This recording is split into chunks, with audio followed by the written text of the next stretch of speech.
আসসালামু আলাইকুম। সবাই কেমন আছেন? আশা করি ভালো আছেন। আমিও ভালো আছি। রহমতের মাস রমজান মাস। রমজানের সবাইকে শুভেচ্ছা। আজকে আমাদের বাসায় রান্না হয়েছিল বিরিয়ানি। আমার অনেক পছন্দের একটি খাবার। আপনাদের কেমন লাগে অবশ্যই জানাবেন। আমি তেমন রান্না করতে পারি না, তবুও চেষ্টা করেছি।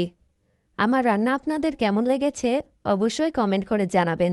রমজান মাস এবং রোজা পালন ইসলামের অন্যতম প্রধান স্তম্ভ। এটি কেবল না খেয়ে থাকা না, বরং আল্লাহর নৈকট্য লাভের একটি মহান সুযোগ। রোজার মাধ্যমে একজন মুমিন তার বিগত জীবনের ছোটখাটো ভুলত্রুটি মুছে ফেলার সুযোগ পায়। তাই আমরা সবাই চেষ্টা করব রোজা রাখার।